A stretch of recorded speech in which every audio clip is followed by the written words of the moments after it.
حي على الفلاح.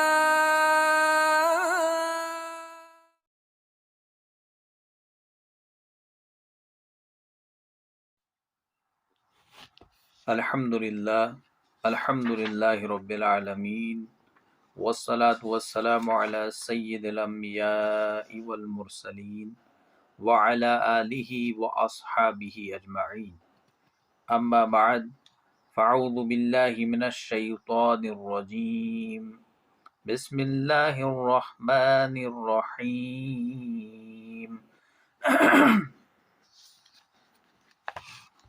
وَلَقَدْ آتَيْنَا مُوسَى 9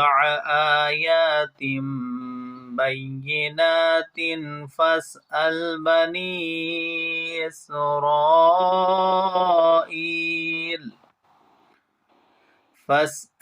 بني إسرائيل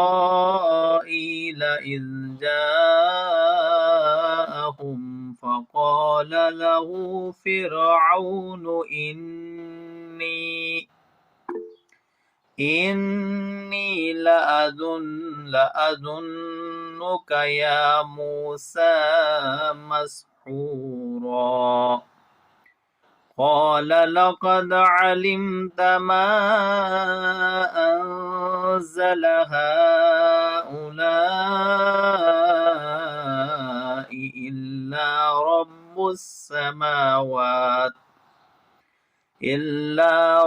السماوات والأرض بصائر وإني لأظنك يا فرعون مثبورا، فأراد أن يستفزهم من الأرض فأغرقناه ومن معه جميعا، صدق اللہ العظیم۔ رب اشرح لی صدری ویسر لی امری واحلل عقدۃ من لسانی یفقہوا قولی، آمین یا رب العالمین۔ معزز و مکرم ناظرین و ناظرات، السلام علیکم ورحمۃ اللہ وبرکاتہ۔ آج الحمدللہ سورہ بنی اسرائیل کا آخری رکوع جو ہے، اس کا درس آپ کے سامنے پیش کیا جائے گا۔ مختصراً اس رکوع کی جتنی بھی آیات ہیں ان کی تفسیر آپ کے سامنے پیش کی جائے گی۔ بغیر کسی تاخیر کے اس رکوع کی پہلی آیت مبارکہ کو ہم لیتے ہیں۔ اللہ تعالیٰ فرماتے ہیں وَلَقَدْ آتَيْنَا مُوسَىٰ 9 آیَاتٍ بَيِّنَاتٍ، اور یقیناً ہم نے موسیٰ علیہ السلام کو 9 واضح نشانیاں عطا کی، آیات بینات۔ تو حضرت موسیٰ علیہ السلام آپ کو معلوم ہے ان کو بنی اسرائیل کی طرف مبعوث کیا گیا تھا، اور فرعون کو دعوت دینے کے لیے مبعوث کیا گیا تھا، کیونکہ بنی اسرائیلی جو تھے، بنی اسرائیل وہ فرعونیوں کی غلامی میں گرفتار تھے۔ تو حضرت موسیٰ علیہ السلام کو اللہ تعالیٰ نے فرعون کی طرف بھیجا، جیسے کہ سورۃ النازعات میں بھی آیا ہے اور مختلف مقامات پر قرآن مجید میں، کیونکہ آپ کو یہ بھی معلوم ہے کہ قرآن مجید میں جس نبی، جس رسول کا سب سے زیادہ تذکرہ کیا گیا ہے وہ حضرت موسیٰ علیہ السلام، کہ اللہ تعالیٰ نے جب موسیٰ علیہ السلام کو بالواد المقدس طویٰ اذهب الی فرعون انہ طغیٰ، کہ تم جاؤ فرعون کی طرف، اس نے سرکشی اختیار کی ہے، وہ طغیٰ میں مبتلا ہوا ہے اور اس نے خدائی کا دعویٰ کیا ہوا ہے۔ تو حضرت موسیٰ علیہ السلام فرعون کی طرف جاتے ہیں، اور موسیٰ علیہ السلام کو اللہ تعالیٰ بہت سارے معجزات جو ہے عطا کرتا ہے۔ جب آپ فرعون کے دربار میں جاتے ہیں اور فرعون کو موسیٰ علیہ الصلوۃ والسلام اللہ کی دعوت دیتے ہیں، فرعون انکار کرتا ہے، تو اللہ تعالیٰ جو ہے ان کی مدد فرماتا ہے، کیونکہ فرعون ایک بہت بڑا ظالم اور سرکش اور جابر بادشاہ تھا۔ تو موسیٰ علیہ الصلوۃ والسلام کو آپ کو معلوم ہے کہ ایک تو سب سے پہلے بڑا معجزہ جو اللہ تعالیٰ کی طرف سے عطا ہوا تھا وہ یہ تھا کہ آپ کا جو لاٹھی تھی، عصا جو تھی، وہ اسدحہ بن جاتا۔ تو یہاں پر زیر درس آیت جو ہے یہاں پر فرمایا جا رہا ہے کہ ہم نے موسیٰ علیہ الصلوۃ والسلام کو 9 نمایاں معجزات عطا کی، 9 نمایاں یا واضح نشانیاں عطا کی، جن کو دیکھ کر اتمام حجت جو ہے وہ مکمل ہو جاتی ہے، کوئی انکار کی گنجائش باقی نہیں رہتی ہے۔ لیکن فرعون نے ان ساری نشانیوں کا مشاہدہ کرنے کے باوجود بھی موسیٰ علیہ الصلوۃ والسلام کی رسالت کا بھی انکار کیا، اللہ تعالیٰ کی دعوت کا بھی انکار کیا، اللہ کی وحدانیت کا بھی انکار کیا۔ یہ یقین آنے کے بعد بھی کہ یہ سب چیزیں جو ہے یہ موسیٰ علیہ الصلوۃ والسلام کی دست رس سے باہر ہیں، یہ موسیٰ علیہ الصلوۃ والسلام جو ان پہ الزام تراشی کی جا رہی ہے کہ یہ بہت بڑے جادوگر ہیں، یہ جادو کے ذریعے سے نمودار ہونے والی چیزیں نہیں ہے کہ ایک چھوٹی سی لاٹھی جو ہے عصا جو ہے وہ اسدحہ میں تبدیل ہو جائے، اور جو جادوگر وہاں پر موجود ہیں ان کے جو اپنی لاٹھیاں وغیرہ جو ان نے چھوڑے تھے اور جو سانپ بن چکے تھے ان کو کھا جائے۔ یہ کسی جادو کا کمال نہیں ہو سکتا ہے۔ موسیٰ کو فرعون کو یہ دل میں یقین تھا یہ اللہ کی طرف سے، لیکن ہٹ درمی اور سرکشی اور بغاوت پہ تلا ہوا تھا، موسیٰ علیہ الصلوۃ والسلام کا انکار کیا۔ تو پہلا جو ہے یہ معجزہ حضرت موسیٰ علیہ الصلوۃ والسلام کو یہ عطا کیا گیا تھا۔ دوسرا معجزہ جو ہے وہ ہے ید بیضا، کہ وہ آپ اپنے بغل سے اس کو نکالتے تھے، وہ پورا جو ہے ان کا ہاتھ جو ہے وہ سورج کی طرح چمکتا تھا، ید بیضا جسے کہتے ہیں۔ اس کے علاوہ جو ہے قحط سالی جو ہے موسیٰ علیہ الصلوۃ والسلام نے فرعون کو وارن کیا کہ اگر تم سرکشی سے باز نہ آ جاؤ گے تو قحط سالی کا تمہیں سامنا کرنا پڑے گا۔ قحط سالی ہوئی، پھر فرعونی لوگ جو تھے، فرعون خود مجبور ہو جاتا تھا، پھر موسیٰ علیہ الصلوۃ والسلام سے دعا کرواتے تھے کہ اس قحط سالی سے ہمیں نجات دلا دو۔ تو گویا کہ یہ وارننگ انہیں دی جا رہی تھی، اور اسے یقین پورا آتا تھا، پوری فرعونیوں کو یقین ہوتا تھا یہ اللہ کی طرف سے ہے، سب کچھ یہ اللہ کی طرف سے بھیجا گیا نبی اور رسول ہے، لیکن پھر بھی انکار پر تلے ہوئے۔ دوسرا جو ہے پھلوں اور فصلوں کا نقصان تھا، ان کے پھلوں اور فصلوں کا بہت زیادہ نقصان ہوتا تھا، طوفان آتے تھے، ٹڈی دل جو ہے وہ اس کا گویا کہ حملہ ہوتا تھا، اور مینڈکوں کا حملہ ہوتا تھا، ان کے کھانے پینے کی ساری چیزیں جو ہے وہ خون آلود ہو جاتی تھی، ہر جگہ جو ہے خون ہی خون انہیں دکھتا تھا اور خون ہی خون جو ہے وہ پاتے تھے۔ اس کے علاوہ جوں کا عذاب جو تھا، لائس کا عذاب جو ہے اس میں مبتلا کیا اللہ تعالیٰ نے۔ تو یہ سارے عذاب جو تھے، یہ سارے مشکلات سے اللہ تعالیٰ نے فرعونیوں کو دوچار کیا، اور یہ مختلف اوقات میں قوم فرعون پر یہ مصر میں یہ سارے عذاب جو ہیں وہ آتے رہے، اور وہ لوگ عذاب سے کی تکلیف سے تنگ آتے تو حضرت موسیٰ علیہ الصلوۃ والسلام کے سامنے جاتے، ان سے دعا کے لیے کہتے، موسیٰ علیہ الصلوۃ والسلام دعا کرتے، اور یہ جو ہے ان کی وبا جو ہے، ان کی بلا جو ہے، ان کی مصیبت جو ہے، ان کی مشکلات جو ہے، ان کی تکلیف جو ہے وہ ٹل جاتی تھی۔ گویا کہ یہاں سے یہ بات ثابت ہو جاتی ہے کہ وہ لوگ یہ پورا یقین رکھتے تھے کہ یہ اللہ کا بھیجا ہوا پیغمبر ہے۔ اور یہاں پر ایک لطیف نقطہ ہے کہ رسول رحمت صلی اللہ علیہ وسلم سے جب قحط سالی ہوئی تو مشرکین مکہ نے رسول رحمت صلی اللہ علیہ وسلم سے دعا کروائی۔ جو مشرکین مکہ نبی اکرم صلی اللہ علیہ وسلم کا انکار کرتے تھے، ابو جہل نبی اکرم صلی اللہ علیہ وسلم کا انکار اس وجہ سے نہیں کرتا تھا کہ آپ امین اور صادق کے طور پر انہیں تسلیم نہیں کرتے تھے، وہ کہتے تھے کہ یہ یقیناً جو ہے اللہ کا پیغمبر ہے اور یہ پیغمبری کے لائق ہے، اس میں وہ اوصاف سارے موجود ہیں، لیکن دراصل ہماری جو ہے آپس میں جو ہے وہ کنفلکٹ چلا آ رہا ہے، بنو ہاشم اور ہمارے درمیان جو ہے وہ چلا آ رہا ہے۔ تو آج جو ہے یہ ہم سے آگے جانے کی کوشش کر رہے ہیں، یہ ہم نہیں ہونے دیں گے، یہ ہو نہیں سکتا ہے، اٹ از کوائٹ امپاسبل، یہ ممکن ہی نہیں ہو سکتا ہے کہ ہم سے آگے جائیں گے۔ تو گویا کہ وہ ضد، حسد اور بغض اور ہٹ درمی کی وجہ سے جو ہے رسول رحمت صلی اللہ علیہ وسلم کا انکار کر بیٹھا، لیکن دوسری طرف سے پورا یقین تھا۔ آپ سب کو معلوم ہے کہ ابو جہل خود نبی اکرم صلی اللہ علیہ وسلم کی تلاوت سننے رات کو جاتا تھا، کان لگا کے سنتا تھا، یہ کون سا کلام پڑھتا تھا۔ اور بھی دوسرے جو ہے جو آیا ہے روایات میں، دوسرے بڑے 2-3 سردار جو تھے مل کے سب جاتے تھے، کسی کو ایک دوسرے کی خبر نہیں ہوتی تھی کہ آپ نبی اکرم صلی اللہ علیہ وسلم کے گھر کے پاس جا کر قرآن سنا کرتے تھے۔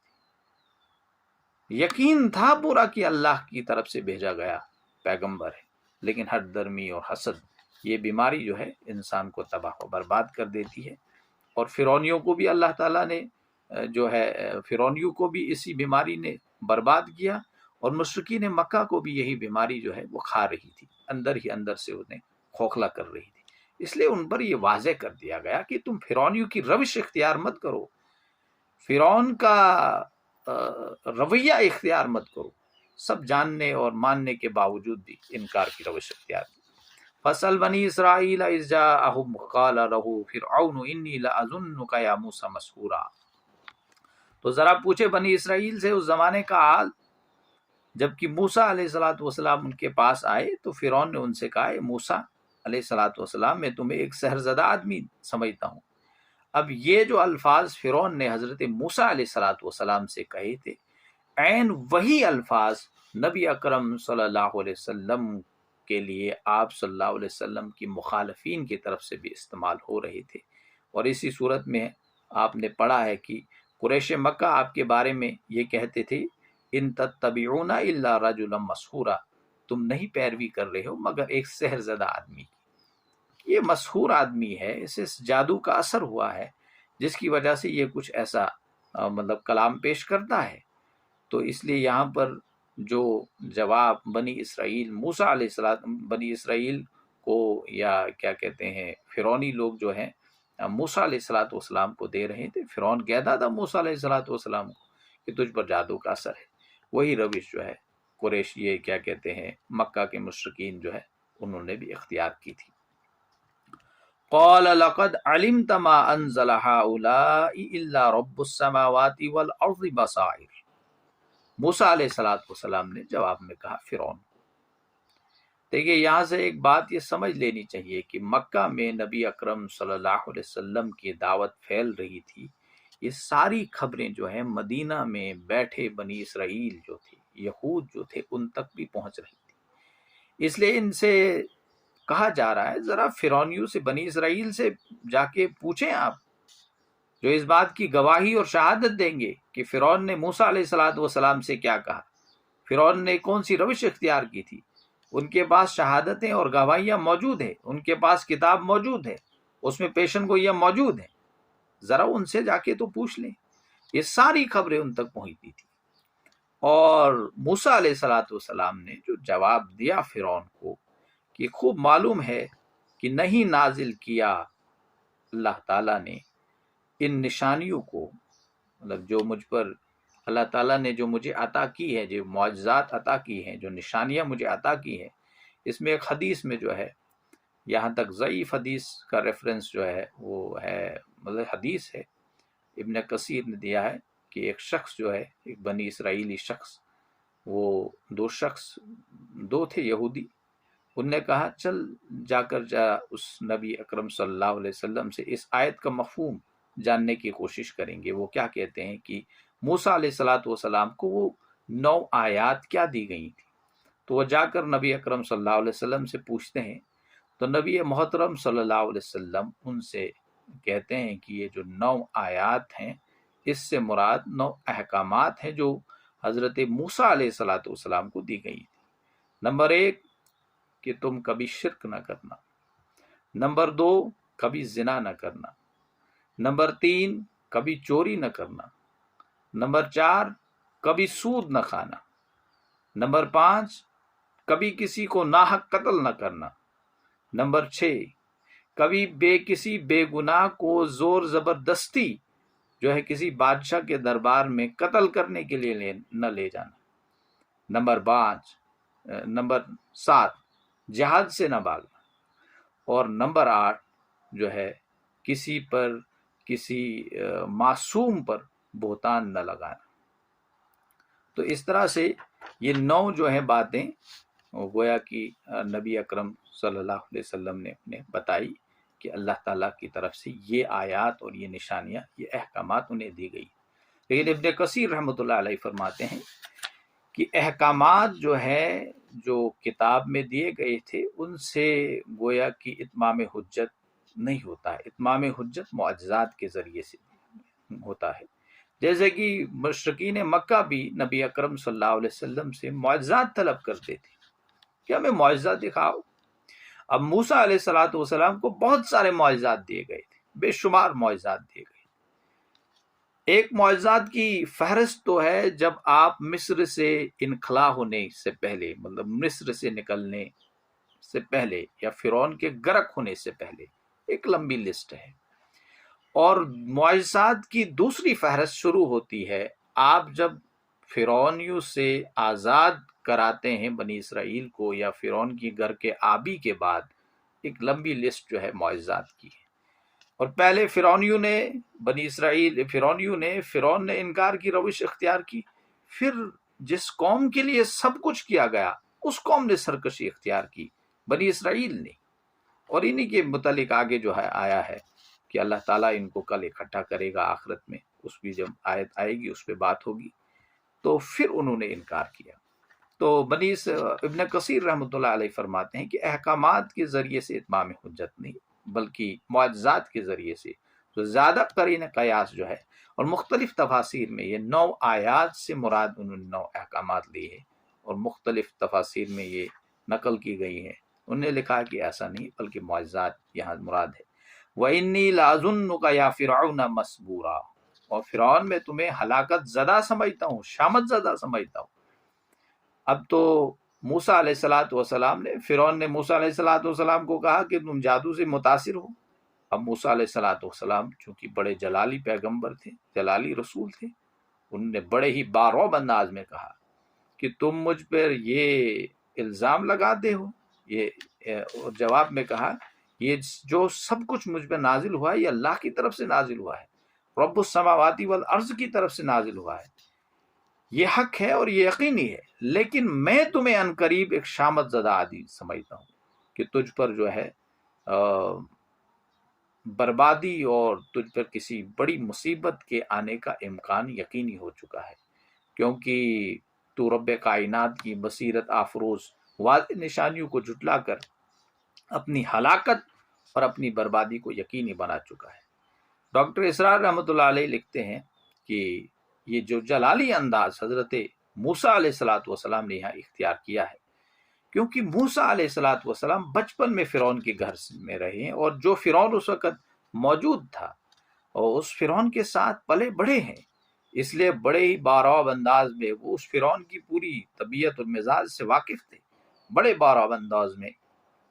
موسیٰ علیہ السلام نے انہیں ان کے اس الزام کا جواب دیا۔ فَأَرَادَ أَن يَسْتَفِزَّهُم مِّنَ الْأَرْضِ، تو اس نے ارادہ کیا انہیں اکھاڑ پھینکے زمین سے۔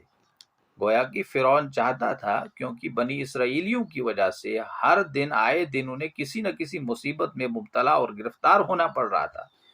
کبھی ایک مصیبت، کبھی دوسری مصیبت، کبھی خون کی مصیبت، کبھی قحط سالی کی مصیبت، کبھی پھل اور جو کراپس کے مطلب کم ہو جانے کی مصیبت، کبھی مینڈکوں کا سیلاب، کبھی اور قسم کی کوئی عذاب اور سیلاب، کوئی طوفان۔ تو وہ ان سے چھٹکارا پانا چاہتا تھا اور ان کو یہاں سے نکالنا چاہتا تھا، مصر سے اکھاڑ پھینکے زمین سے، گویا کہ ان کو ختم کر دینا چاہتا تھا۔ اس کی باقاعدہ منصوبہ بندی یہی تھی کہ بنی اسرائیلیوں کی نسل کشی کر رہا تھا، ان کے استحصال، ان کے لڑکوں کو قتل کروا دیتا تھا اور لڑکیوں کو زندہ رہنے دیتا تھا، جیسے بنی سورۃ البقرہ میں آیا ہے۔ کہ یا بنی اسرائیل اذکروا نعمتی التی انعمت علیکم وانی فضلتکم علی العالمین واتقوا یوم، اچھا اس میں آیا ہے دوسری آیت میں اس کے بعد کہ فرعون جو ہے وَإِذْ نَجَّيْنَاكُم مِّنْ آلِ فِرْعَوْنَ، اور جب ہم نے آپ کو نجات دی، فرعون سے نجات دی، وہ کیا کرتا تھا؟ وہ تمہارے بچوں کو مار دیتا تھا اور تمہاری لڑکیوں کو زندہ رکھتا تھا اور تمہیں غلام بناتا تھا۔ تو اس طرح سے یہ ایک طریقہ اس نے اختیار کیا ہوا تھا۔ فَأَغْرَقْنَاهُ وَمَن مَّعَهُ جَمِيعًا، لیکن اللہ تعالیٰ فرماتے ہیں کہ اس نے تو بنی اسرائیلیوں کی نسل کشی کا منصوبہ اپنی جگہ تیار کر رکھا تھا اور اس پہ وہ عمل کر رہا تھا، اس کی تعمیل کر رہا تھا، لیکن ان قریب اللہ تعالیٰ نے اس کو اور اس کی تمام فوج کو غرق کر دیا، جو ہے بحر کلزم میں اللہ تعالیٰ نے اس کو غرق کر دیا۔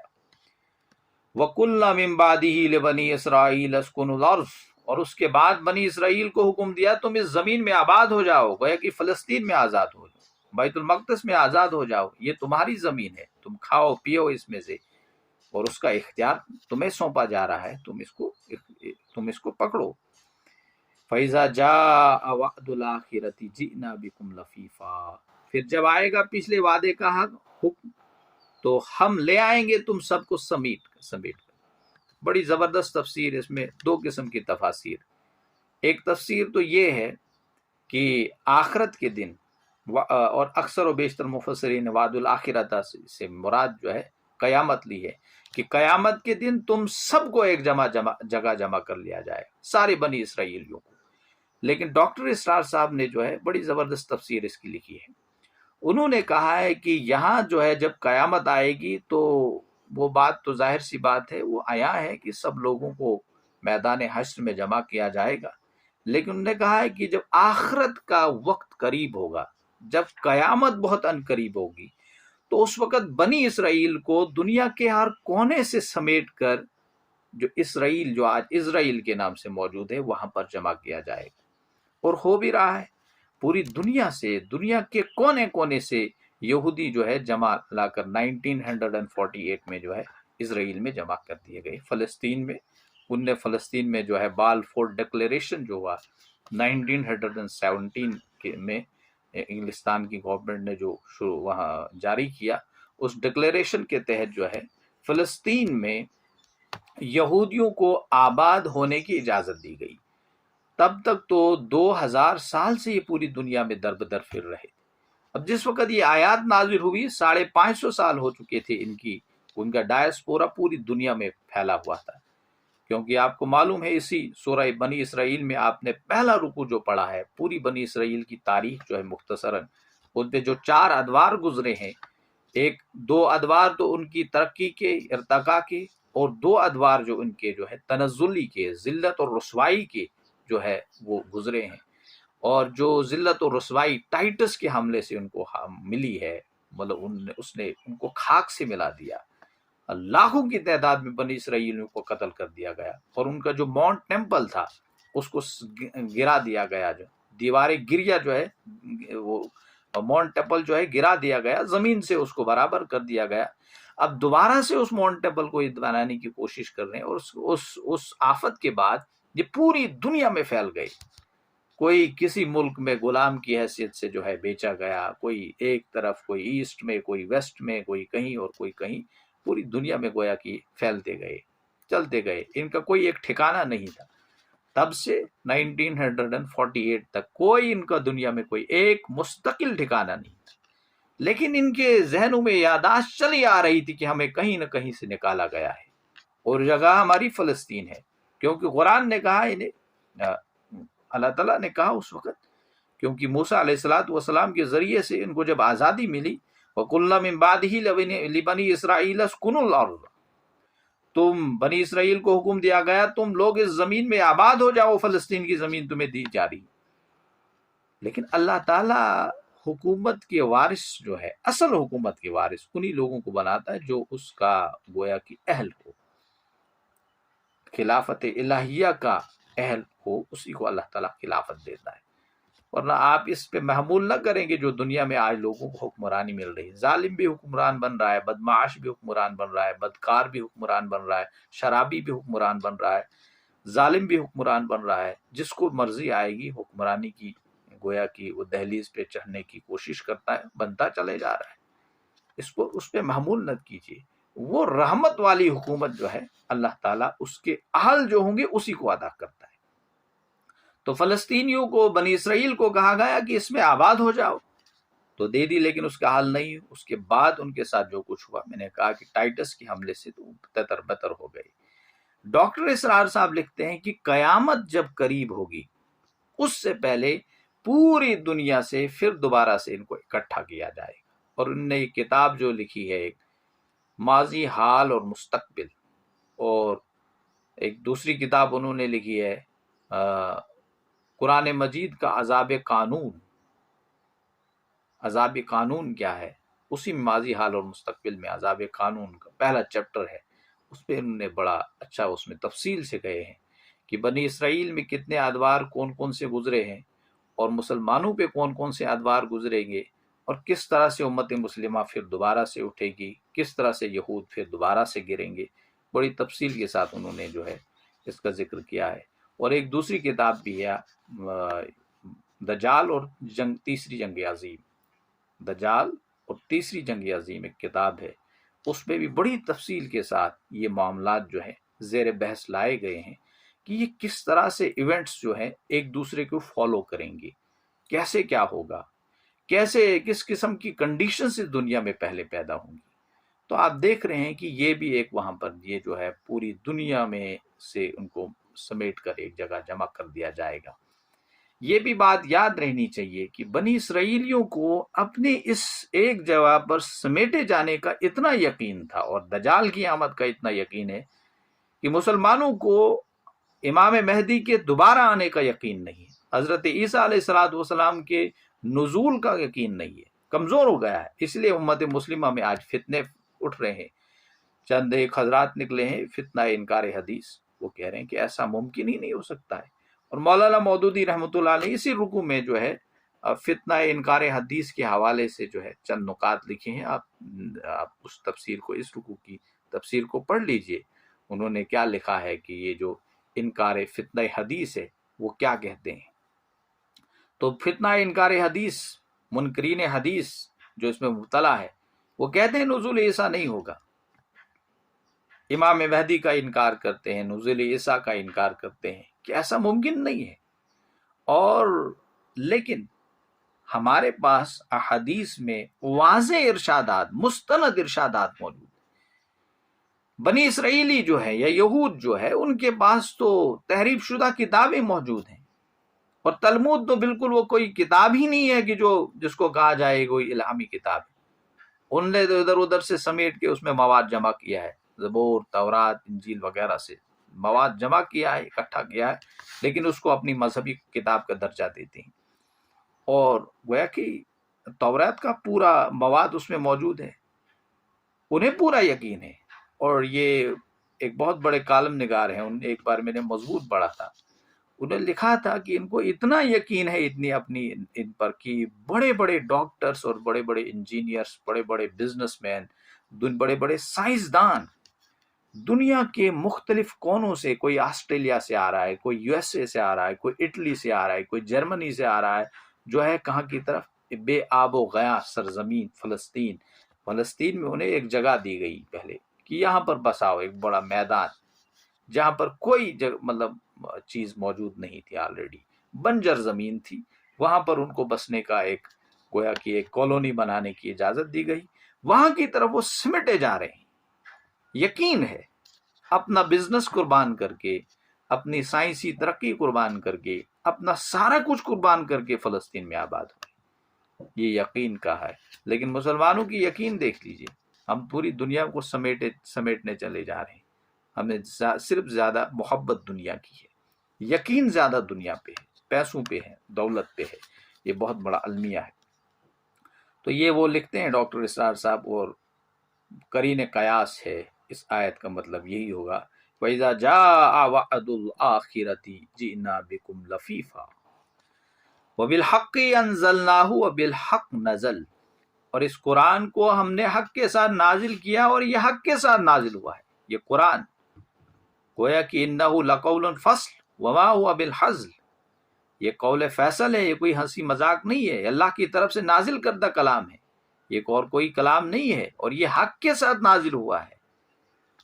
وَمَا أَرْسَلْنَاكَ إِلَّا مُبَشِّرًا وَنَذِيرًا، اور نبی اکرم صلی اللہ علیہ وسلم کو نہیں بھیجا ہم نے،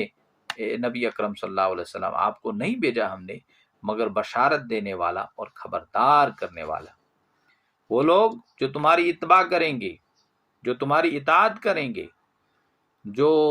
تمہارے کہنے کے مطابق چلیں گے، انہیں بشارت دے دو جنت کی۔ جو تمہاری اتباع نہیں کریں گے، تمہارا کہنا نہیں مانیں گے، تو پھر انہیں جو ہے جہنم کی جہنم سے ڈراؤ، اس کی بھی گویا کی خوشخبری دے دو کہ تمہیں جہنم میں جانا پڑے گا۔ اب بقیہ 4 آیات، ابھی 5 آیات رہی ہیں انشاءاللہ، اور بڑی اہم آیات ہیں انشاءاللہ، کل کے درس میں ان کی مختصر سی تفسیر آپ کے سامنے بیان کر دی جائے گی۔ وآخر دعوانا ان الحمدللہ رب العالمین، آمین یا رب العالمین۔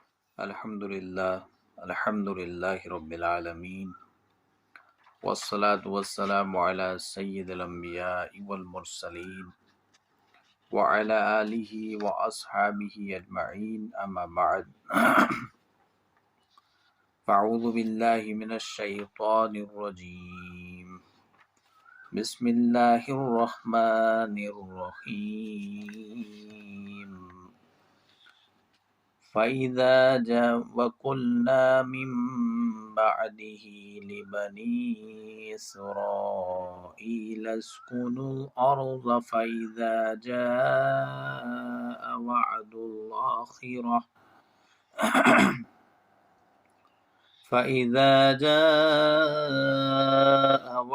الْآخِرَةِ جِئْنَا بِكُمْ لَفِيفًا وَبِالْحَقِّ أَنزَلْنَاهُ وَبِالْحَقِّ نَزَلَ وَمَا أَرْسَلْنَاكَ إِلَّا مُبَشِّرًا وَنَذِيرًا وَقُرْآنًا فَرَقْنَاهُ لِتَقْرَأَهُ عَلَى النَّاسِ عَلَى مُكْثٍ وَنَزَّلْنَاهُ تَنزِيلًا۔ قُلْ آمِنُوا بِهِ وَلَا تُؤْمِنُوا، إِنَّ الَّذِينَ أُوتُوا الْعِلْمَ مِنْ قَبْلِهِ إِذَا يُتْلَى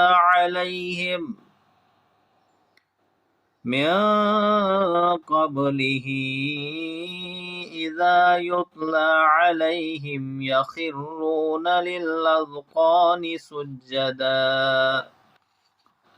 صدق اللہ العظیم۔ رب اشرح لی صدری ویسر لی امری واحلل عقدۃ من لسانی یفقہوا قولی، آمین یا رب العالمین۔ معزز و مکرم ناظرین و ناظرات، السلام علیکم ورحمۃ اللہ وبرکاتہ۔ کل آپ کے سامنے سورہ بنی اسرائیل کے آخری رکوع کا پہلا حصہ جو چند آیات پر مشتمل تھا، اس کی مختصر سی تفسیر آپ کے سامنے بیان کی گئی تھی۔ آج انشاءاللہ تعالی جو اس کا بقیہ حصہ باقی بچا ہے،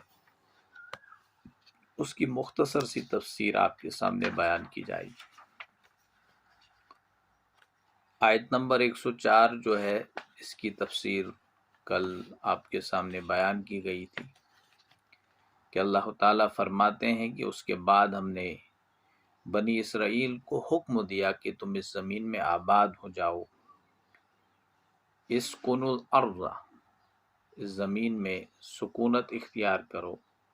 فلسطین کی زمین میں، یا بعض حضرات نے یہ بھی سمجھا ہے کہ مصر کی حکمرانی بھی موسیٰ علیہ السلام کی قوم بنی اسرائیل کو دی گئی تھی، لیکن آپ علیہ السلام نے وہاں کوئی مستقل سکونت جو ہے وہ اختیار نہیں کی تھی، لیکن مصر کی جو سرزمین تھی اس کا پورا اختیار جو تھا، حکمرانی جو تھی، وہ انہی کو دی گئی تھی۔ جس طرح نبی اکرم صلی اللہ علیہ وسلم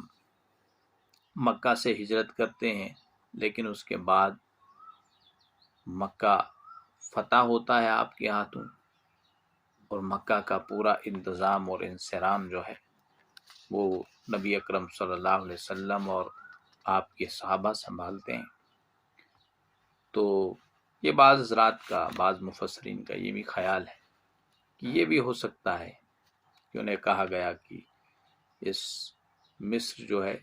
اس میں بھی آپ سکونت پذیر ہو جائیں وغیرہ۔ تو بعض اکثر و بیشتر مفسرین کا یہ خیال ہے کہ یہاں اس سے مراد جو ہے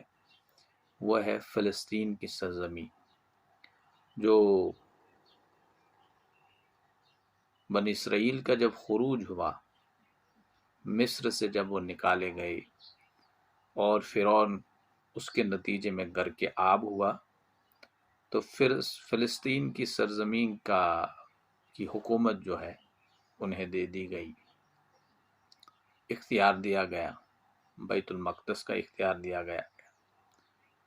اس سے پہلے تو ان نے پورا مکمل اختیار دینے سے پہلے مختلف گویا کہ سرکشیوں کا ان نے مظاہرہ کیا حضرت موسیٰ علیہ السلام کے ساتھ، جس کا ذکر بڑی تفصیل کے ساتھ سورۃ البقرہ میں آیا ہے۔ کبھی ایک چیز کا مطالبہ کرتے تھے، کبھی دوسری چیز کا مطالبہ کرتے تھے، یہاں تک مطالبہ کر بیٹھے کہ ہم تجھ پر ایمان نہیں لائیں گے جب تک کہ جس خدا کی تو دعوت ہمیں دیتا ہے اس خدا کو ہم اپنے آنکھوں سے نہ دیکھ لیں۔ سورہ بقرہ میں آیا، جب تک ہم اسے اپنی آنکھوں سے نہ دیکھیں تب تک ہم ایمان لانے والے نہیں۔ موسیٰ علیہ السلام پھر جو بھی وہ نافرمانی کرتے تھے، اس نافرمانی کے نتیجے پر ان پر کوئی نہ کوئی عذاب، کوئی نہ کوئی مصیبت مسلط کر دی جاتی، پھر پلٹ کے آتے تھے موسیٰ علیہ السلام، جیسے فرعون کی روش تھی۔ کوئی مصیبت آتی تھی، چلے جاتے تھے موسیٰ علیہ السلام کے پاس کہ ہمیں کوئی دعا کر لیجیے ہمارے لیے۔ تو یہ بھی ان کا معاملہ بھی یہی تھا کہ موسیٰ علیہ السلام سے دعا کے لیے کہتے تھے۔ موسیٰ علیہ السلام دعا کرتے تھے، مصیبت ٹل جاتی تھی۔ بہرحال پھر اس کے بعد آیا کہ فَإِذَا جَاءَ وَعْدُ الْآخِرَةِ جِئْنَا بِكُمْ لَفِيفًا، پھر جب آئے گا پچھلے وعدے کا وقت، وعد الآخرہ، وعدے کا وقت جو ہے وہ آئے گا تو ہم لے آئیں گے تم سب کو سمیٹ کر۔ اکثر و بیشتر مفسرین نے یہاں پر مراد لیا ہے یوم آخرت، محشر کا میدان، محشر کا دن، جب پوری دنیا کے لوگوں کو سمیٹ لیا جائے گا۔ یہاں پر اگر اسی آیت کی روشنی میں سمجھنے کی کوشش کریں گے تو یہاں پر فرمایا جا رہا ہے کہ دیکھیے کہ تم بنی اسرائیل جو ہے تم ان پر ظلم و ستم کرتے ہو، ان پہ ظلم ڈھاتے ہو فرعونیوں سے، تو کل آخرت میں اللہ تعالیٰ فرعونیوں کو بھی اسی میدان میں اکٹھا کریں گے اور بنی اسرائیلیوں کو بھی اسی میدان میں اکٹھا کریں گے، ہم نے سامنے اللہ تعالیٰ کل لائیں گے۔ لیکن دوسرا جو ہے اس کا مطلب یہ ہے، جس میں مولانا ماجد دریابادی صاحب کی تفسیر میں انہوں نے لکھا ہے، اس سے مراد جو ہے جو قیامت کے وعدے کا وقت جو ہے اس کے انقریب ہونے کا، مطلب جب قیامت بہت قریب ہوگی یا قرب قیامت جسے آپ کہیں گے، تو قرب قیامت کے وقت، مطلب جب قیامت بہت قریب ہوگی تو اس کے وقت اللہ تعالیٰ جو ہے بنی اسرائیلوں کو پوری دنیا سے سمیٹ کر ایک جگہ جمع کرے گا۔ اور اس پہ کل میں نے حوالہ بھی دیا تھا آپ کو ڈاکٹر اسرار صاحب کا، ان نے بڑا تفصیل سے اس پہ کام کیا ہے۔ تو اللہ تعالیٰ وہ لکھتے ہیں کہ اللہ تعالیٰ ان کو جو سرزمین اسرائیل ابھی آج بنا ہے، ملک اسرائیل، اس میں جمع کر دے گا۔ ان نے یہ مزید لکھا ہے اپنی تفسیر میں کہ ان نے جو گریٹر اسرائیل بنانے کا جو انتظام کیا ہے، منصوبہ بندی کی ہے، کہ انہوں نے پورے ایک تو فلسطین کو اپنے قبضے میں لینا ہے، فلسطین کو، اور جہاں آپ دیکھ رہے ہیں کہ آئے دن وہاں پر وہ رات دن جو ہے وہ اس کام میں لگے ہیں، فلسطینیوں کو اپنے گھروں سے بے دخل کیا جا رہا ہے، ان کے گھروں کو توڑا جا رہا ہے، بلڈوزنگ کی جا رہی ہے، اور زبردستی جو ہے وہاں قتل عام جو ہے کیا جاتا ہے، جس کو میڈیا میں نہیں دکھایا جاتا ہے۔ میڈیا میں مان لیجیے ہی 10% جو ہے وہ ویڈیوگرافنگ ہوتی ہے، ویڈیوز وغیرہ آتے ہیں، ہم جو ہے موبائل پہ دیکھتے ہیں، ورنہ کوئی دن ایسا نہیں ہے۔ کچھ اسپیشل ویب سائٹس بھی ہیں جو وہاں کے لوگ چلاتے ہیں، ان کے مطابق کوئی ایسا دن نہیں ہے جب فلسطینیوں پر وہاں پر ظلم و ستم نہیں ڈھایا جاتا ہے، کسی ایک مکان کو توڑا نہیں جاتا ہے، فلسطینیوں کو اپنے گھروں سے بے گھر نہیں کیا جاتا، کوئی ایک دن بھی ایسا نہیں بچا ہے۔ اور وہ آہستہ آہستہ گویا کہ فلسطین کی سرزمین کو وہ اپنے قبضے میں لے رہے ہیں۔ اور آپ دیکھ سکتے ہیں، گوگل پہ آپ دیکھ سکتے ہیں کہ 1948 میں جب یہ لوگ آئے تھے ایک ڈاٹ کی صورت میں تھے، وہ ایک کالونی ایک تیار کرنے کے لیے ان کو ایک جگہ دی گئی تھی، یہاں پر آپ رہ سکتے ہیں، لیکن بعد میں انہوں نے جو ہے اپنے جو وہاں پر جو رات کو حملہ کرنے والے کچھ گماشتے جن کو آپ کہہ سکتے ہیں، وہ تیار کر لیے، تو رات بھر فلسطینیوں کے محلوں میں جا کر، یہ محلات میں جا کر، شہروں میں جا کر، گاؤں میں جا کر قتل کرتے تھے، لوگوں کو مارتے تھے، آگ لگا دیتے تھے، ایسے ایسے پھر بھاگ جاتے تھے، مطلب ایسا گویا کہ ایک ڈراؤنا ماحول ہے، خوفناکی کا ماحول انہوں نے وہاں پر کریٹ کیا تھا۔ تو آج اگر دیکھیں گے وہ ڈاٹ جو تھا 1948 میں، آج وہ لگ بھگ 70% سے زیادہ فلسطین پر جو ہے قابض، مطلب وہ ریڈ کلر کا ڈاٹ جو ہے چھایا ہوا ہے۔ یہ دو حصے بچے ہیں، ایک ویسٹرن بینک اور ایک غزہ، یہ دو چیزیں بچی ہیں۔ اور المیہ یہ ہے کہ فلسطینی جو ہے وہاں پر بھی پورے اتفاق سے نہیں رہ رہے۔ ویسٹرن بینک ایک عباس صاحب کے قبضے میں ہے، وہ ایک کی حکومت ہے، اور غزہ دوسروں کی مطلب اس میں ہے، ان میں آپس میں اتفاق نہیں ہے، مسلمانوں میں اتفاق نہیں، اسلامیت نہیں ہے، جس کے نتیجے میں انہیں ظلم و زیادتی غیر اقوام جو ہے ان پہ جو ڈا رہی ہے، اس کا مقابلہ کیا کریں گے، وہ نہیں کر سکتے۔ تو یہ ایک المیہ ہے جو وہاں پر مطلب دیکھنے کو ملتا ہے فلسطین میں۔ تو ڈاکٹر اسرار صاحب لکھتے ہیں کہ یہ جو گریٹر اسرائیل انہوں نے بنا، پورا فلسطین لینا ہے، شام تک، کہتے ہیں کہ مدینہ تک، یہ ان کی مدینہ کا شہر جو ہے، کیونکہ انہوں نے پڑھا ہے کہ ہسٹوریکلی مدینہ میں ہم لوگ بستے تھے، اور یہ کیا کہتے ہیں، ہمارے 3 قبائل وہاں پر بستے تھے، بنو کینکا اور بنو نذیر اور وغیرہ، وہ لوگ وہاں پر بستے تھے، بنو نذیر، تو وہ لوگ کہتے ہیں کہ مدینہ میں ہم بستے تھے، اس لیے مدینہ پر بھی ہمارا حق ہے۔ تو مدینہ کو بھی انہوں نے گویا کہ پورا شمالی جو عرب ہے، سعودی عربیہ، اس کو بھی اپنے حصے میں لیا ہے،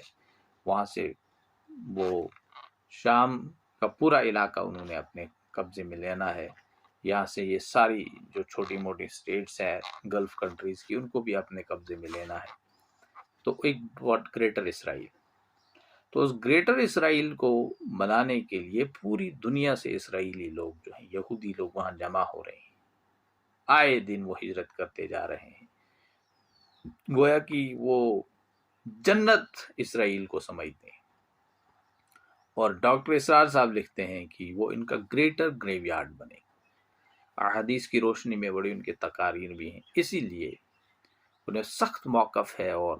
زبردست باتیں انہوں نے کی ہیں، اس حوالے سے ان کا یوٹیوب چینل بھی بین کر دیا گیا۔ بہرحال یہ باتیں تھیں، تو یہ مطلب بعض حضرات نے، جیسے کہ ڈاکٹر اسرار صاحب نے اور مولانا ماجد دریا آبادی صاحب نے جو ہے یہ لیا ہے کہ جب یہ وعد الآخرہ سے مراد انہوں نے لیا قرب قیامت سے پہلے کا وعدہ، وہ وعدہ جو ہے قرب قیامت کا وعدہ پورا آئے گا، جب وقت وعدہ آخرت کا قیامت قریب ہوگی تو جمع کر دیا جائے۔ پھر آیا ہے وَبِالْحَقِّ أَنزَلْنَاهُ وَبِالْحَقِّ نَزَلَ، ہم نے اس قرآن کو حق کے ساتھ نازل کیا ہے اور یہ حق کے ساتھ نازل ہوا ہے۔ دنیا کی دیگر جتنی بھی مذہبی کتابیں ہیں وہ تحریف کا شکار ہو گئی۔ کوئی بھی کتاب اپنے اوریجنیلٹی میں محفوظ و مامون ہو کر نہ رہ سکی۔ ہزاروں اور لاکھوں کی تعداد میں پیغمبر آئے، ان میں سے دنیا میں چند کتابیں بچی ہیں، وہ بھی تحریف شدہ ہیں۔ اب توریت کی بات کی جائے گی، زبور کی بات کی جائے گی، ان کو جلایا گیا۔ تورات کی بات کریں گے، اب جلا دیا گیا۔ اس کے بعد یہ یاداشتوں سے منتقل کر دی، نقل کی گئی، پھر دوبارہ سے جو ہے اس تورات کو لکھا گیا۔ کوئی بھی دنیا میں کتاب ایسی نہیں ہے۔ یہ تو صرف معاملہ قرآن مجید کے ساتھ ہے کہ اللہ تعالیٰ نے اس کا خود جو ہے ذمہ داری لی ہے، کیونکہ کسی بھی رسول کی دعوت، کسی بھی رسول کا پیغام، اس کا استحکام مبنی ہوتا ہے اس جو کتاب اس کے ساتھ بھیجی گئی ہے اس پر۔ وہ کتاب جتنی مضبوطی کے ساتھ، جتنی محفوظ اور مامون ہو کر رہے گی، سارا پیغام، سارا جو دین کا فلسفہ ہے وہ محفوظ اور مامون ہو کر رہے گا۔ تو اللہ تعالیٰ کیونکہ اسلام جو ہے تا قیام قیامت، اور نبی اکرم صلی اللہ علیہ وسلم آخری رسول بنا کر بھیجے گئے، تو یہ ضروری تھا کہ اللہ تعالیٰ نے اس کلام مجید کی جو ہے حفاظت کی ذمہ داری خود لی، معانن بھی، معنوی حفاظت بھی، اور جو گویا کہ لفظی اور عبارتی حفاظت کا ذمہ بھی اللہ تعالیٰ نے خود دیا۔ کوئی دنیا کی طاقت یہ جرت نہیں کر سکتی ہے کہ قرآن مجید کی عبارت میں کوئی رد و بدل کرے۔ کوئی دنیا کی طاقت یہ جرت نہیں کر سکتی ہے کہ کسی قسم کی آمیزش کرے۔ اس لیے مفسرین نے لکھا ہے وَبِالْحَقِّ أَنزَلْنَاهُ، قرآن کو ہم نے حق کے ساتھ نازل کیا، مطلب اس میں کوئی ردی برابر بھی کسی قسم کی آمیزش جو ہے، باطل آمیزش جو ہے، کوئی مطلب امکان نہیں ہے۔ اللہ تعالیٰ نے اس کو بڑے ہی حفاظت کے ساتھ نازل کیا ہے، ایون کہ فرشتوں کے ذریعے سے بڑی حفاظت کے ساتھ نازل کیا۔ اور جب صحابہ اور جب نبی اکرم صلی اللہ علیہ وسلم کو یہ قرآن عطا کیا گیا، بڑی حفاظت کے ساتھ رکھا گیا۔ فَإِذَا قَرَأْنَاهُ فَاتَّبِعْ قُرْآنَهُ، تو قرآن کو اللہ تعالیٰ جو ہے، اللہ تعالیٰ فرماتے ہیں کہ یہ ہم جو ہے اس کو پڑھاتے ہیں، وہ ہے کہ ذمہ داری اللہ تعالیٰ خود لے رہے ہیں، ہم ہی ریسپانسیبل اس کے لیے۔ وَمَا أَرْسَلْنَاكَ إِلَّا مُبَشِّرًا وَنَذِيرًا، اور نبی صلی اللہ علیہ وسلم نہیں بھیجا ہم نے تمہیں ایک مبشر اور نذیر بنا کر۔ گویا کہ دنیا میں وہ لوگ جس قرآن کو محفوظ اور مامون نہیں مانتے ہیں، اللہ کی کتاب نہیں مانتے، ان کو ڈراؤ، ان کو دھمکاؤ، ان کو وارن کرو کہ تمہاری یہ روش بہت غلط ہے، بری ہے، تم اللہ کی کتاب کے ساتھ یہ معاملہ کر رہے ہو، اللہ کی کتاب کو تم نہیں مان رہے ہو۔ اس قرآن کو جس نے بھی پڑھا اس نے اسلام قبول کر لیا۔ گیری ملر، میں نے شاید پہلے بھی ایک ریفرنس دیا تھا، ان نے کتاب لکھی ہے کہ یہ قرآن مجید بہت عجیب و غریب قسم کی کتاب ہے، کہ پہلے تو کرسچن تھے، قرآن کو پڑھا، قرآن مجید کے بعد، قرآن مجید کو پڑھنے کے بعد ایک کتاب ہی لکھ ڈالی انہوں نے، امیزنگ قرآن، دا امیزنگ قرآن، کہ امیز مطلب اس کی ایک ایک آیت جو ہے انسان کو حیران کر دینے والی ہے،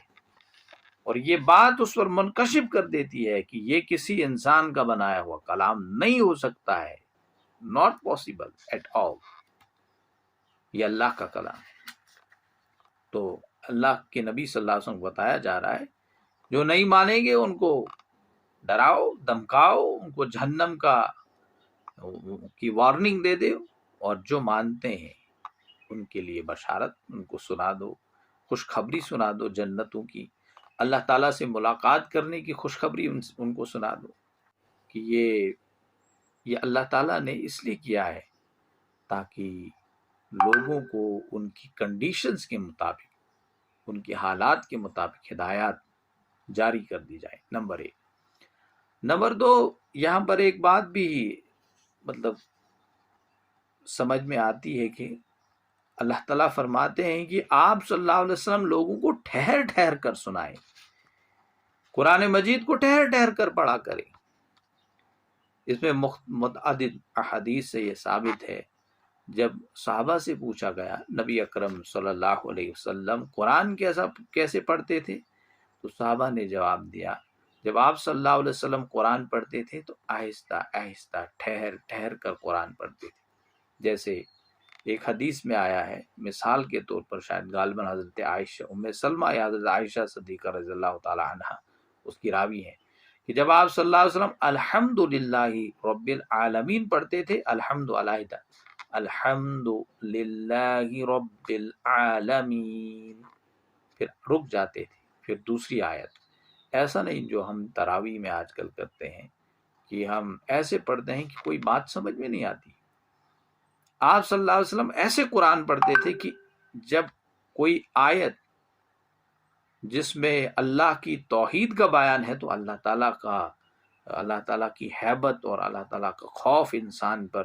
جو ہے طاری ہوتا ہے۔ اللہ تعالیٰ کی اگر کسی ذات و صفات کی آیت ہوتی اس کے متعلق ہوتی، اللہ تعالیٰ کے رحمان ہونے کا شکر اگر کوئی وہاں آیت آتی کہ اللہ رحمان ہے رحیم ہے، تو جذبہ تشکر سے انسان کا جو ہے دل وہ کھلنے لگے، اور جب جنت کی بات آئے تو انسان خوش ہو جائے،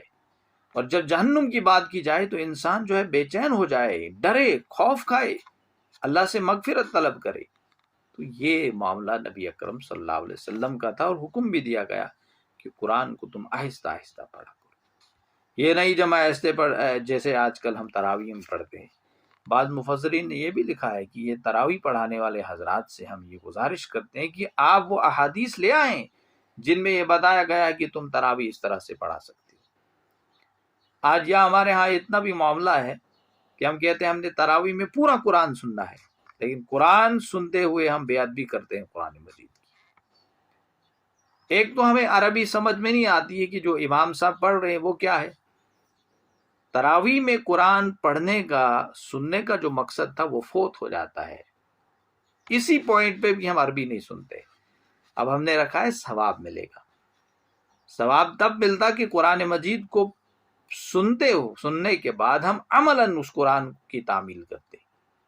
کہ ماہ رمضان کے بعد بھی قرآن مجید کے احکامات کے مطابق زندگی گزارتے، ہماری مساجد بری ہوتی،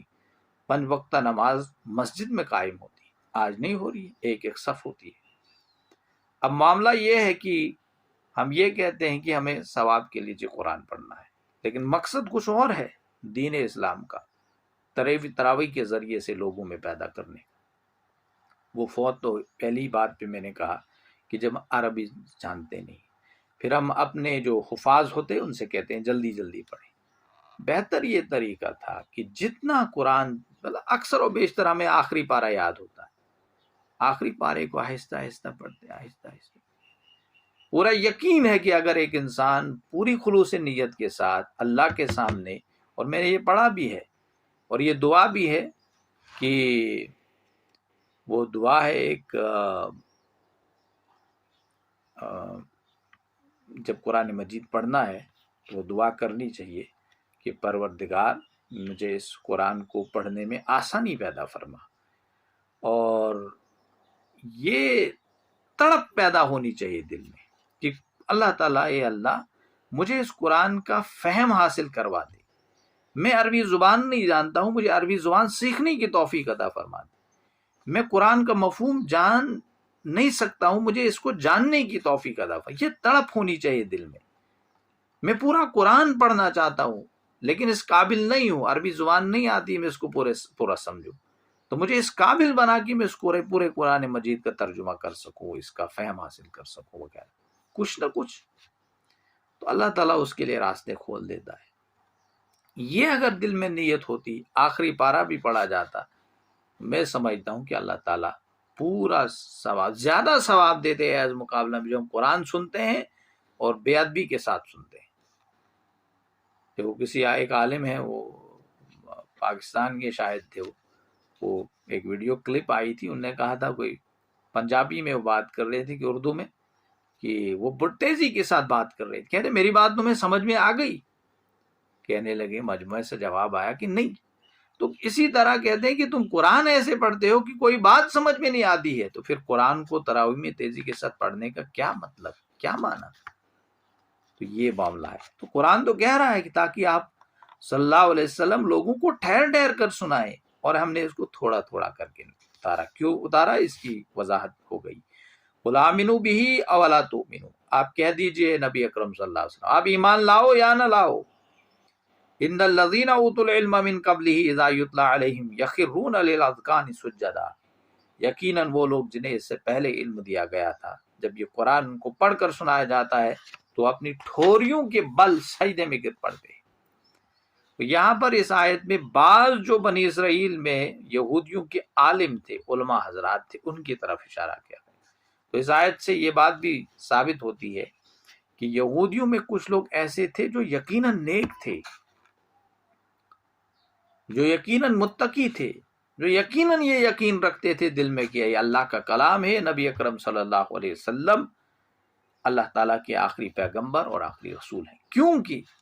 یہاں پر فرمایا جا رہا ہے کہ ان الذین اوتوا العلم من قبلہ،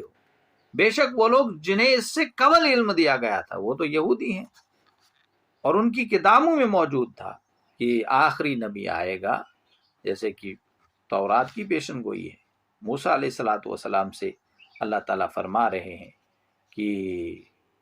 اے موسیٰ بنی اسرائیل کے، میں تیری مانند ایک نبی جو ہے وہ اٹھاؤں گا تیرے بھائیوں میں سے، گوئی کہ بنی اسماعیل میں سے،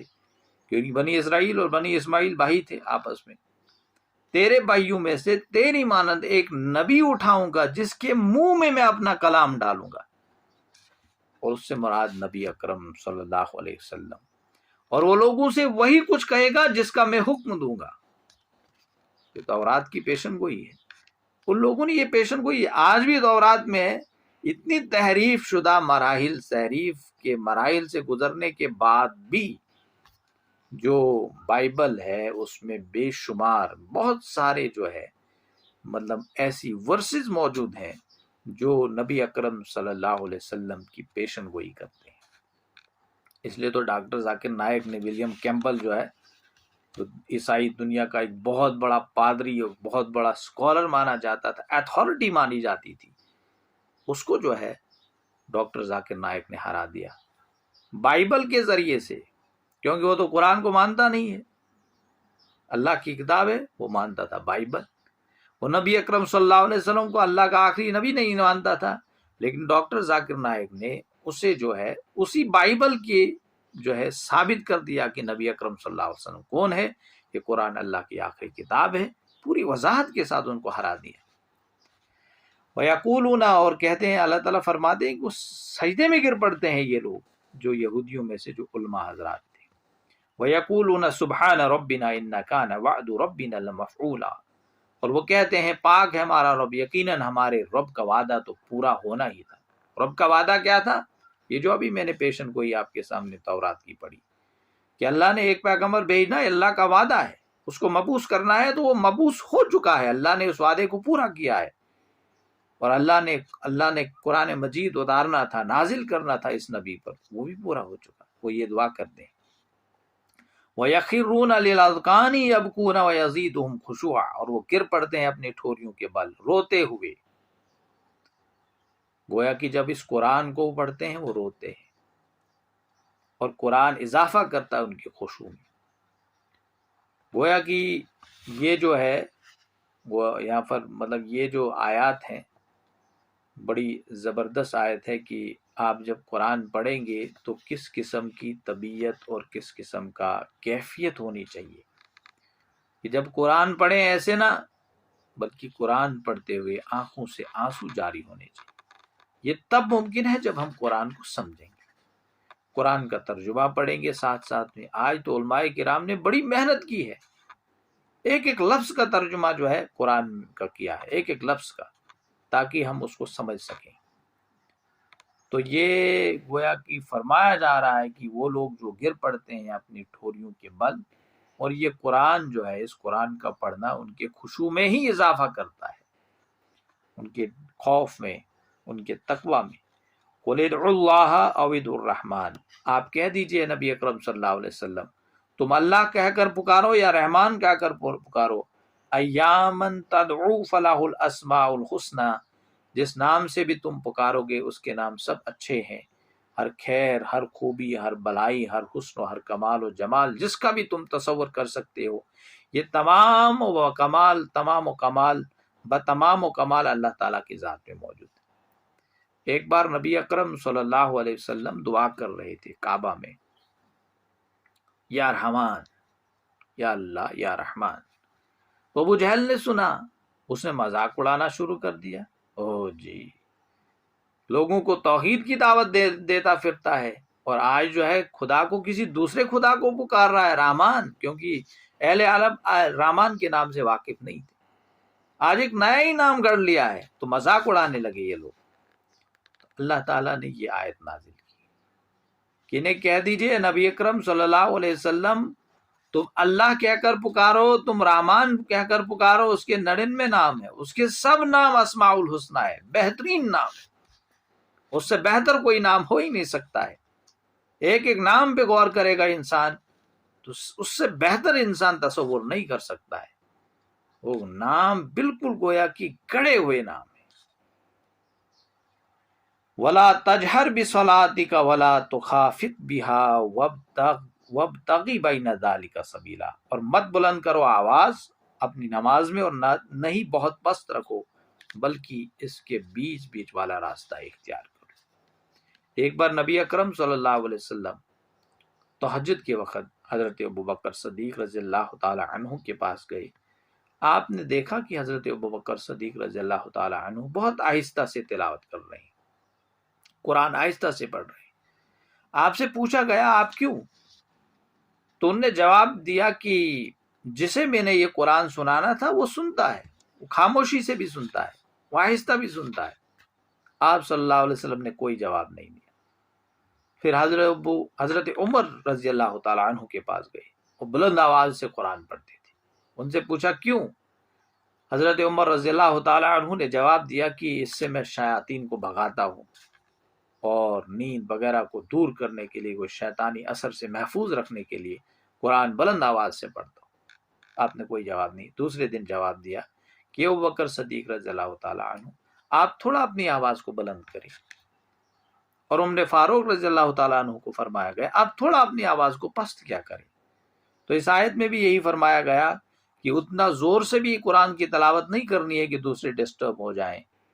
اور اتنی آہستہ بھی قرآن کی تلاوت نہیں کرنی ہے کہ دوسرا کوئی سنے نہیں، امام کے پیچھے مقتدی بیٹھے ہیں، وہ امام صاحب کی بات تلاوت نہ سنے۔ تو بین ذالک سبیلا، بیچ والا راستہ جو ہے ہم نے اختیار کرنا ہے۔ وَقُلِ الْحَمْدُ لِلَّهِ، اور کہہ دیجئے کہ کل حمد اور کل شکر اللہ ہی کے لیے ہے، الذی لم یتخذ ولدا، جس نے نہیں بنائی کوئی اولاد، ولم یکن لہ شریک فی الملک، اور نہیں اس کا کوئی شریک ہے بادشاہی میں، ولم یکن لہ ولی من الذل، اور نہیں اس کا کوئی دوست ہے کمزوری کی وجہ سے، وکبرہ تکبیرا، اس کی تکبیر کرو جیسے کہ تکبیر کرنے کا حق ہے۔ اور یہ بڑی زبردست آیت ہے، اور حدیث میں آیا، حدیث میں یہ بھی آیا ہے کہ نبی اکرم صلی اللہ علیہ وسلم کے گھر میں جب کوئی بچہ ولادت جس کی ہوتی تھی، سب سے پہلے آپ یہ آیت پڑھا کرتے تھے۔ اور ایک بار ایک شخص جو آپ صلی اللہ علیہ وسلم نے دیکھا کہ یہ شخص بڑا مایوس بیٹھا ہوا تھا، مصیبت زدہ تھا۔ اس سے پوچھا گیا کیوں؟ اس نے کہا میں مصیبت زدہ ہوں، مجھے کوئی روزگار نہیں، وغیرہ وغیرہ مختلف شکایات۔ اللہ کے نبی صلی اللہ علیہ وسلم نے یہ اس حدیث کے راوی ابو ہریرہ رضی اللہ تعالیٰ عنہ ہیں، وہ کہتے ہیں کہ اللہ کے نبی صلی اللہ علیہ وسلم نے اس شخص کو اس آیت کی تلاوت، مطلب اس آیت کا ورد کرنے کو کہا، یہ آیت پڑھا کریں آپ۔ گویا کہ ہمیں بھی بتایا جا رہا ہے کہ اگر تمہیں کوئی مصیبت ہے، پریشانی ہے، روزگار کا مسئلہ ہے، واٹ ایور جو بھی ہے، اس آیت کی تلاوت کرتے ہیں، اس کو زبانی یاد کرتے رہو، پڑھتے رہا کرو اس کو۔ پھر کچھ عرصہ کے بعد پھر آپ نے ان کو دیکھا تو وہ بڑا خوش تھا، بہت ہی مطلب اچھی حالت میں تھا. سناؤ کیا حال ہے؟ نبی اکرم صلی اللہ علیہ وسلم نے کہا یا رسول اللہ صلی اللہ علیہ وسلم اس آیت کو پڑھنے کے بعد میری زندگی بدل گئی. روزگار جو ہے ہمیں اس کا خاص خیال رکھنا چاہیے. اللہ کے نبی صلی اللہ علیہ وسلم نے جو بھی ہدایت ہمیں دی تو یہ آیت ہم پڑھا کریں، اس کو زبانی یاد کیا کریں، اور یہ بہت ہی اپنے مضمون کے اعتبار سے ڈاکٹر اسرار صاحب کہتے ہیں سورۃ الاخلاص کے ہم وزن ہے. یہ توحید باری تعالیٰ پہ بہترین آیت ہے. اس کو یاد کریں، انشاءاللہ اللہ تعالیٰ جو ہے ہماری بھی مصیبتوں کو دور کرے گا، ہماری پریشانیوں کو حل کرے گا. جو کوئی بیمار ہے اس کی مشکلات کو آسان کرے گا. اللہ سے دعا کرتے ہیں کہ پروردگار ہمیں سوچنے سمجھنے کی توفیق عطا فرمائے اور عمل کرنے کی توفیق عطا فرمائے. وآخر الدعوانا ان الحمد للہ رب العالمین. اسی طرح سے آج کا جو ہے سورہ بنی اسرائیل جو ہے ہمارا یہ پورا سورہ جو ہے وہ اختتام پذیر ہوتا ہے. السلام علیکم ورحمۃ اللہ وبرکاتہ.